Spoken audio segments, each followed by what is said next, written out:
வணக்கம். இப்போ நான் இதில் இந்த போர்டில் எழுதியிருக்கிறது ஒருத்தரோட ஜாதகம். அவருக்கு இப்போ 52 வயசு ஆகுது. அவருக்கு ராசி பார்த்தீங்கன்னா மிதுன ராசி, திருவாதிரை நட்சத்திரம் 2வது பாதம், லக்கணம் மீன லக்கணம். இப்போ அவருடைய ஜாதகத்தில் பார்த்தீங்கன்னா ராசிக்கு பொதுவாக எந்த ஒரு ஜாதகமாக இருந்தாலும் ராசிக்கும் பார்க்கணும், லக்கணத்துக்கும் பார்க்கணும். இப்போ முதல்ல ராசிக்கு பார்த்து சொல்கிறேன். இந்த ராசியில் இந்த ஜாதகத்தில் ராசியில் சந்திரனோடு சேர்ந்து கேது சேர்ந்துருக்குது. ராசிக்கு 6ஆம் இடத்துல செவ்வாய் இருக்குது. இந்த செவ்வாய் 11க்கும் அதிபதி, 6க்கும் அதிபதி. அதே மாதிரி 7ஆம் இடத்துல குரு ஆட்சி பெற்ற நிலையில் குருவோடு புதன் சுக்கிரன் கூட ராகும் இருக்குது. 8ல் சூரியன், 3க்கு அதிபதி சூரியன் 8ல் இருக்குது. லக்கணம் மீன லக்கணம். 12ல் ராசிக்கு 12ஆம் இடத்துல சனி. இந்த சனி 8க்கும் 9க்கும் அதிபதி சனி.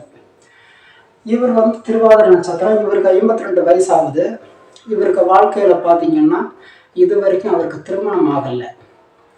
திருமணத்திற்கு முயற்சி பண்ணியும் அது தடைகள் ஏற்பட்டு நடக்காமல் போயிடுச்சு. சொந்தமாக வீடு இல்லை. அவருக்கு சொந்தமாக ஒரு 1/4 சென்ட் பூமி கூட இது வரைக்கும் இல்லை. தொழில் சரியாக அமையலை. கொஞ்சம் ஓரளவு படிச்சிருக்காரு. ஆனால் கவர்மெண்ட் வேலைக்கு ட்ரை பண்ணி பல வருஷங்கள் ஓடியது, வேலை கிடைக்கல. அதுக்கப்புறமா பல கம்பெனிகளில் வேலை செஞ்சார், எதுவும் சரியாக அமையலை. அதுக்கப்புறம் அதையெல்லாம் விட்டுட்டு சொந்த ஊரில் கொஞ்ச நாளைக்கு முன்னாடி சொந்தமாக ஒரு தொழில் தொடங்கினார். அவர்கிட்ட இருந்த பணம் நிறைய லோனுக்கு வாங்கி அப்படி அந்த பல லட்ச ரூபாய் முதலீடு போட்டு அந்த தொழில் தொடங்கினார். அந்த தொழில் மிகப்பெரிய நஷ்டத்தில் போயிடுச்சு. அதுக்கப்புறமா அதையும் விட்டுட்டு இன்னொரு தொழில் தொடங்கினார். அதுவும் பெரிய அளவில் அவருக்கு கை கொடுக்கல. அதுவும் நஷ்டத்தில் தான் போயிடுச்சு. இப்போ அவர் எல்லாத்தையுமே இழந்து விட்டு ஒன்றுமே இல்லாமல் வாங்கின லோனு திருப்பி செலுத்த முடியாமல் என்ன பண்ணுறன்னு திணறிட்டு இருக்கார். இதுதான் அவருடைய சூழ்நிலை. திருமணம் ஆகலை, தொழில் அமையலை, வேலை அமையலை, வீடு இல்லை, சொத்து இல்லை, எதுவுமே இல்லை, எல்லாத்தையும் இழந்துட்டார். இது இவர் மிதுன ராசி. மிதுன ராசிக்கு பார்த்தீங்கன்னா கடந்த காலத்தில் தான் அவருக்கு அஷ்டம சனி நடந்தது. பொதுவாக அஷ்டம சனி காலத்தில் தொழில் தொடங்கினா தொழிலில் நிறைய பிரச்சனைகள், நிறைய நஷ்டங்கள் ஏற்படும். ஆனால் இவருக்கு அப்படி இல்லை. அஷ்டம சனிக்கு முன்னாடியே வாழ்க்கை தரித்திரம் தான். அதாவது பிறந்ததுலேருந்து இது வரைக்குமே ஒரு போராட்டமான வாழ்க்கை, தரித்திரமான வாழ்க்கை தான் வாழ்ந்துட்டு இருக்காரு. அவருக்கு மனசில் உள்ள கேள்வி என்னன்னா, இது வரைக்கும் வாழ்க்கையில் ஒரு நாள் கூட நிம்மதியாக இருந்ததில்லை. தரித்திரமான வாழ்க்கை. தர்மம் எடுக்கிறவங்கிட்ட கூட நிறைய பணம் இருக்கும். ஆனால் இவர்கிட்ட அது கூட இல்லை. ஒன்றுமே இல்லாமல் எல்லாத்தையும் இழந்துக்கிட்டு நடைபணமாக இருக்காரு. இனிமேலாவது வாழ்க்கையில் மாற்றம் வருமா? இது வரைக்கும் தரித்திரமான வாழ்க்கை. இனிமேலாவது வாழ்க்கையில் மாற்றம் வருமா? ஒரு சந்தோஷமான வாழ்க்கை அமையுமா? கடன் பிரச்சனை குறையுமா? இதுதான் அவருடைய கேள்வி. முதல்ல அவருக்கு சொந்தமாக வீடு இல்லை. வீடு ஏன் இல்லை அதை முதல்ல பார்ப்போம். இப்போ நான் பார்க்குறது ராசிக்கு தான் சொல்கிறேன், லக்கணத்துக்கு அப்புறமா சொல்லுவேன். இப்போ ராசிக்கு பார்த்தீங்கன்னா சொந்த வீடுன்னு சொல்லும்போது ராசிக்கு 4ஆம் இடம் தான் வீடு. 4ஆம் இடம் சுபத்துவமாக நல்ல பலமாக இருந்தால் வீடு அமையும். ஒருவேளை 4ஆம் இடம் பாதிக்கப்பட்டிருந்தால் வீடு இருக்காது, சொந்தமாக வீடு இருக்காது. வாடகை வீட்டில் வீடு மாறி போயிட்டே இருப்பாங்க. இவருக்கு பார்த்தீங்கன்னா இன்னொன்று சொல்கிறேன், எந்த ஒரு ஜாதகமாக இருந்தாலும் ராகுவோடு ஏதாவது கிரகங்கள், முக்கியமாக சுப கிரகங்கள் ராகுவோடு சேர்ந்திருந்தால் அந்த கிரகங்கள் பலம் தராமல் கெட்டு போயிடும். ராகுவோடு சேர்ந்திருக்கிற கிரகங்கள் வலுவிழந்துடும். இவருடைய ஜாதகத்தில் எப்படின்னு பார்ப்போம். வீட்டுக்கு அதிபதி 4ஆம், அதாவது சொந்த வீடு அமையணும்னா 4ஆம் வீடு.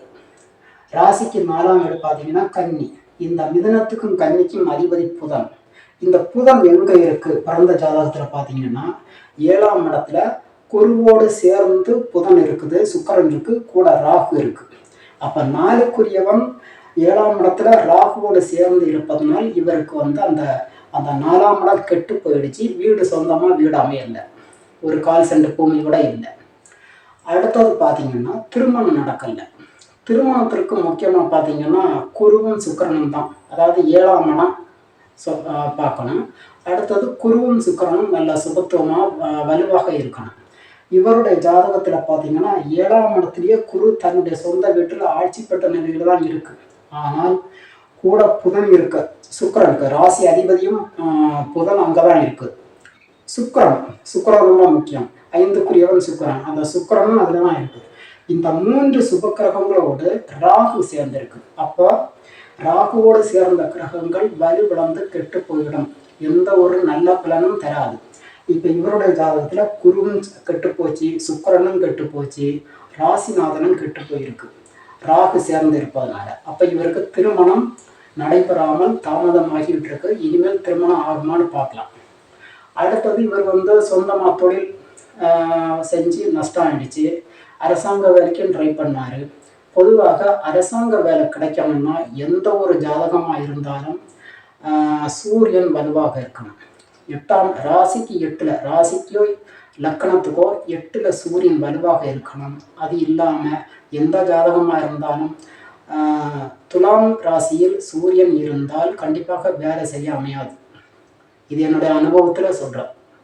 துலாம் ராசியில சூரியன் இருப்பவங்களுக்கும் ராசிக்கு 8ஆம் இடத்துல சூரியன் இருப்பவங்களுக்கும் அரசாங்க வேலையும் சரியா அமையாது, கம்பெனியில சரியான ஒரு வேலையும் அமையாது. அவங்களுக்கெல்லாம் வேலையில பிரச்சனை இருந்துகிட்டே இருக்கும். அப்ப இவர் 10க்கும் 7க்கும் அதிபதியான குரு, அதாவது 10ஆம் இடம் தொழில் ஸ்தானம்.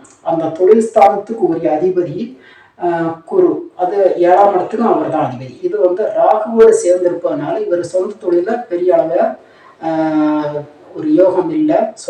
செய்கிற எல்லா வேலையுமே நஷ்டத்துல போயிடுச்சு. அதே மாதிரி அரசாங்க வேலைக்கு முயற்சி பண்ணி அதுவும் வேலை கிடைக்காம போயிடுச்சு. காரணம் என்னன்னா சூரியன் ராசிக்கு 8ஆம் இடத்துல இருக்கு. குரு அந்த தொழிலுக்கு அதிபதியான குரு ராகுவோடு சேர்ந்து கெட்டு போனனால தொழிலும் அமையல. அடுத்தது பாத்தீங்கன்னா 8க்கும் 9க்கும் அதிபதி சனி. இதுல இந்த 2ஆம் இடம் பணம், ஒரு ஜாதகம் பார்க்கும்போது அதுல 4 முக்கிய இடங்கள். 2ஆம் இடம் 5, 8, 11.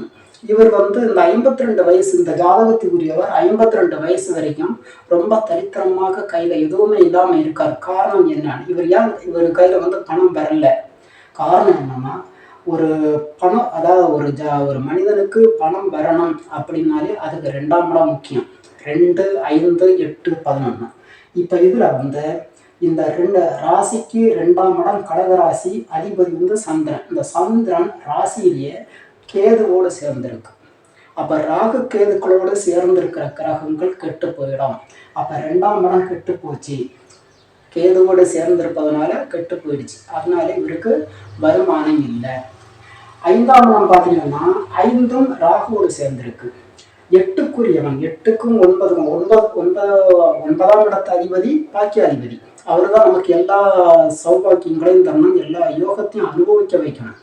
ஆனால் இந்த 9க்குரியவனும் 8ஆம் இடம் பார்த்தீங்கன்னா 8ஆம் இடத்துல தான் மிகப்பெரிய பிரச்சனைகளும் போராட்டங்களும் அவமானங்களும் மரணங்களும் திடீர்னு அதிர்ஷ்டம் தரக்கூடிய இடமும் இந்த 8ஆம் இடம் தான். அப்போ இந்த 8க்குரியவன் 9க்குரிய இந்த இடத்துக்குரிய அந்த சனி 12ல இருந்து விரயத்தை கொடுக்குது. அப்போ இவருக்கு வருமானம் வரல, செய்கிற தொழில நஷ்டம் ஆச்சு. 11ஆம் இடத்து அதிபதி தொழில லாபத்தை தரக்கூடிய அந்த 11க்குரியவன் கடனை தரக்கூடிய 6ஆம் இடத்துல இருக்கான். அப்போ இவர் எந்த தொழில் செஞ்சாலும் மிகப்பெரிய நஷ்டம், தொழில் அமையாது, வேலை கிடைக்காது, கையில வருமானம் இருக்காது, ரொம்ப தரித்திரமான வாழ்க்கை. இது வரைக்கும் அப்படிதான் போயிட்டு இருக்கு. இனிமே இவருக்கு வாழ்க்கையில மாற்றங்கள் வருமா, ஒரு சந்தோஷமான வாழ்க்கை அமையுமா அப்படின்னு பார்க்கணும். இப்போ இவருக்கு 52 வயசாகுது. இனிமே 30 லட்சம் ரூபாய் கடன் இருக்குது. இனிமே இவர் தினசரி வேலை செய்து கூலி வேலை செய்து அந்த கடனை எல்லாம் அடைக்க முடியுமா? முடியாது. வாழ்க்கையில ஒரு சுபிச்சம், ஒரு சந்தோஷமான இது அமையாது. அப்ப இவருக்கு என்ன வேணும்னா, இனிமே திடீர் அதிர்ஷ்டம், திடீர்னு ஒரு பண வரவு இருந்தால்தான் இவருக்கு வாழ்க்கையில மாற்றங்கள் வரும். அதுக்கு திடீர் அதிர்ஷ்டம், திடீர் பண வரவு, அப்படி அது ஒரு விபரீத ராஜயோகம். திடீர் அதிர்ஷ்டம், விபரீத ராஜயோகம் எல்லாமே ஒண்ணுதான். அப்ப திடீர் அதிர்ஷ்டம் தரணும்னா 8ஆம் இடம். ராசிக்கு 8ஆம் இடம் பார்க்கும்போது அது 12ல விரயஸ்தானத்துல இருக்கு. அது எந்த யோகத்தையும் கொடுக்கல இருக்கு. சரி, லக்கணத்துக்கு 8ஆம் இடம்னு பார்க்கும்போது இப்போ லக்கணம் மீன லக்கணம். மீன லக்கணம் வந்து 2ஆம் இடம் வந்து மேசம். இந்த மேசத்துக்கும் இந்த இந்த விருச்சிக ராசிக்கும் அதிபதி செவ்வாய். இப்போ லக்கணத்துக்கு பாருங்க, லக்கணத்துக்கு 2ஆம் இடம், அவர் இன்னொரு வீட்டில் 9ஆம் இடம், அவருக்கு விடும் 9ஆம், இந்த 2க்கும் 9க்கும் அதிபதி செவ்வாய் தான். அப்போ 2க்கு அதிபதி அவருடைய இன்னொரு வீடு விருச்சிக ராசியில நல்ல பலமாக ஆட்சி பெற்ற நிலையில் இருக்கிறார். அப்போ திடீர் அதிர்ஷ்டம் கிடைக்கணும்னா முக்கியமாக 2, 9, 12ஆம் இடங்கள் சம்பந்தப்படணும். 8ஆம் இடம், 8ஆம் இடம் தான் திடீர் அதிர்ஷ்டத்தை கொடுக்குறாரு. அப்போ இந்த 8ஆம் இடத்து அதிபதியுடைய திசை அல்லது புத்தி நடக்கிற காலகட்டத்தில் இந்த 2ஆம் இடமும் 9ஆம் இடமும் 11ஆம் இடமும் சம்பந்தப்பட்டு குருவும் தொடர்பு கொள்ளும் போது இவருக்கு திடீர் அதிர்ஷ்டம், திடீர் பணவரவு அல்லது வாழ்க்கையில ஒரு திடீர் மாற்றங்கள் ஏற்படும், ஏதாவது ஒரு வகையில் ஏற்படும். இப்ப இவருக்கு ராசிக்கு பார்த்தீங்கன்னா கிரக அமைப்புகள் சரியில்லை, ஒரு யோகத்தை தரக்கூடிய அமைப்பிலே இல்லை.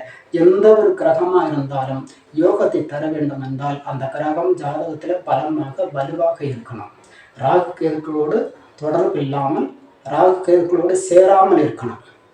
அப்ப இவருக்கு பார்த்தீங்கன்னா ராசிக்கு பார்க்கும்போது எல்லா கிரகங்களுமே கெட்டு போயிருக்கு. லக்கணத்துக்கு பார்க்கும்போது அந்த மீன லக்கணத்துக்கு 2க்குரியவன் நல்ல வலுவாக 9ஆம் இடத்துல ஆட்சி பெற்ற நிலையில இருக்குது. அப்ப 2ஆம் இடம் நல்ல சுபத்துவமா இருக்கு, 9ஆம் இடமும் சுபத்துவமா இருக்கு.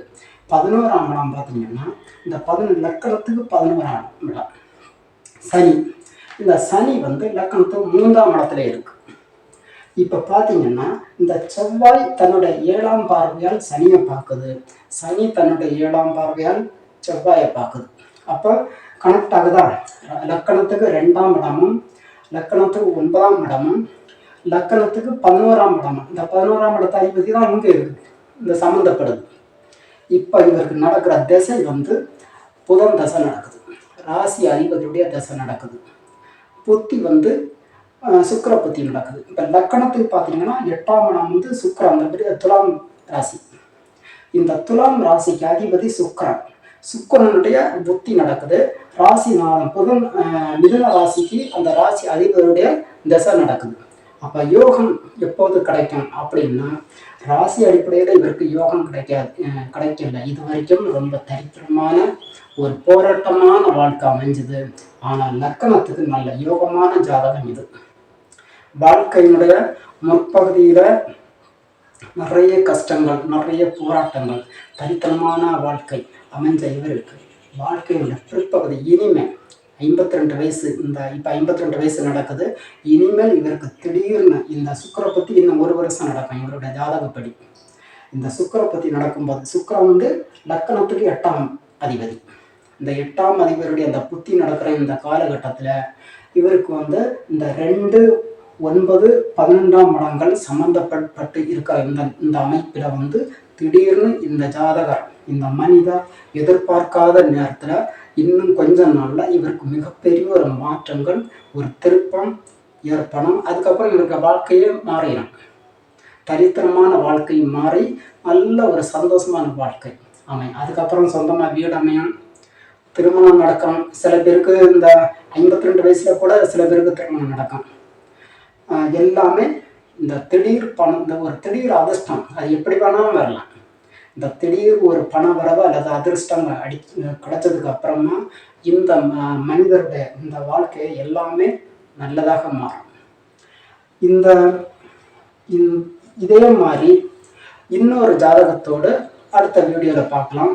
உங்களுக்கும் இதே மாதிரி உங்கள் வாழ்க்கையில் சில பேருக்கு பார்த்தீங்கன்னா நிறைய படிச்சிருப்பாங்க, வேலைக்கு ட்ரை பண்ணிகிட்டே இருப்பாங்க, வேலை கிடைக்காது. அப்போ வேலை கிடைக்கணும்னா அதுக்கு வந்து ஜாதகத்தில் சூரியன் வலுவாக இருக்கணும். அதே மாதிரி திருமணம் குறித்த வாழ்க்கை நடக்கணும்னா அந்த 7க்குரிய அதிபதி சுக்கிரன், குரு சுக்கிரன் இதெல்லாம் நல்லா சுபத்துவமாக இருக்கணும். இப்படி உங்களுடைய எதிர்கால வாழ்க்கை எப்படி அமையும், கவர்மெண்ட் வேலை கிடைக்குமா, பொருளாதாரம் வசதி வாய்ப்புகள் அமையுமா, இதெல்லாம் நீங்கள் தெளிவாக தெரிஞ்சுக்கணும் அப்படின்னு நீங்கள் ஆசைப்பட்டீங்கன்னா இந்த வீடியோவில் கொடுத்துருக்கிற இந்த வாட்ஸ்அப் நம்பருக்கு கான்டாக்ட் பண்ணுங்கள். உங்களுக்கும் ஜாதகம் தெளிவாக பார்த்து சொல்லப்படும். இந்த வீடியோ உங்களுக்கு பிடிச்சிருந்ததுன்னா எங்களுடைய சேனலை சப்ஸ்கிரைப் பண்ணுங்கள், ஷேர் பண்ணுங்கள், லைக் பண்ணுங்கள். மீண்டும் இதே மாதிரி ஒரு ஜாதகத்தோட அடுத்த வீடியோவில் பார்க்கலாம்.